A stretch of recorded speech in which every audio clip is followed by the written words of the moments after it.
নমস্কাৰ বন্ধু বান্ধৱীসকল, মোৰ নতুন ইউটিউব চেনেল মমিজ মম কিটচেনলৈ আপোনালোকক সকলোকে স্বাগতম জনাইছোঁ। চেনেলটোৰ জৰিয়তে ময়ো কিছু শিকিম, আপোনালোকেও মোক কিছু শিকাব।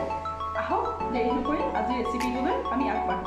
আজি মই আপোনালোকৰ মাজলৈ দুটা ৰেচিপি আগবঢ়াম বুলি ভাবিছোঁ। এটা হৈছে পিঠাগুড়ি ৰসমলাই, আনটো হৈছে পিঠাগুড়ি সন্দেশ। প্ৰথম ৰেচিপি পিঠাগুড়ি ৰসমলাইৰ বাবে আমাক লাগিব পিঠাগুড়ি, চেনি, গাখীৰ আৰু গাখীৰখিনি মলাইখিনি ডাঠ হ'বৰ কাৰণে 2 পেকেট পাউডাৰ গাখীৰ।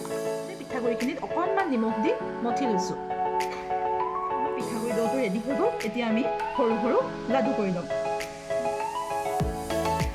আধা লিটাৰ গাখীৰ উতলাই ডাঠ কৰি ল'ব লাগে। গাখীৰখিনি ডাঠ হোৱাৰ পিছত আমি পাউডাৰ গাখীৰ পেকেট ইয়াত দি দিলোঁ। তাৰপিছত আমি সৰু সৰুকৈ বনাই থোৱা পিঠাগুড়ি বলখিনি ইয়াত গাখীৰখিনি উতলিবলৈ দি দিলোঁ।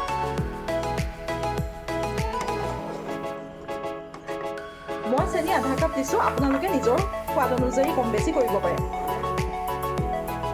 সোৱাদ হ'বৰ কাৰণে 1 চামুচ বাটাৰ ব্যৱহাৰ কৰিছোঁ।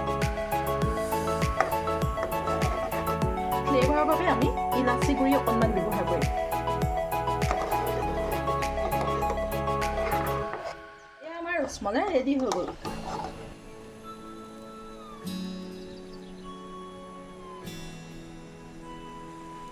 আমাৰ 2 নম্বৰ ৰেচিপি পিঠাগুড়ি সন্দেশৰ বাবে আমাক লাগিব পিঠাগুড়ি, চেনি, নাৰিকলৰ গুড়ি আৰু অলপ ঘি। আৰু ফ্লেভাৰৰ বাবে আমি ইলাচি দিব। পিঠাগুড়ি সন্দেশৰ বাবে আমি প্ৰথমে চাচনি বনাই ল'ব লাগিব। চাচনিৰ কাৰণে প্ৰথমে চেনি 1 কাপ আৰু পানী 1 কাপ দি আমি চাচনি বনাই ল'ব লাগিব।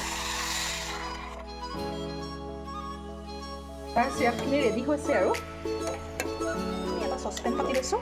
আপোনালোকে নিজৰ সুবিধা অনুযায়ী কেৰাহী বা পেন যিকোনো ল'ব পাৰে। ঘিউ দি দিম।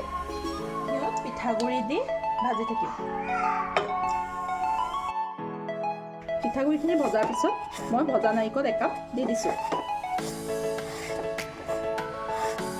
এতিয়া আমি ভালদৰে লৰাই লৰাই দুইখিনি সামগ্ৰী ভাজি থাকিব লাগিব। ইয়াৰ লগে লগে আমি চুগাৰ চিৰাপখিনি দি দিম। এতিয়া আমি ফ্লেভাৰৰ বাবে ইলাচি গুড়ি দি দিম।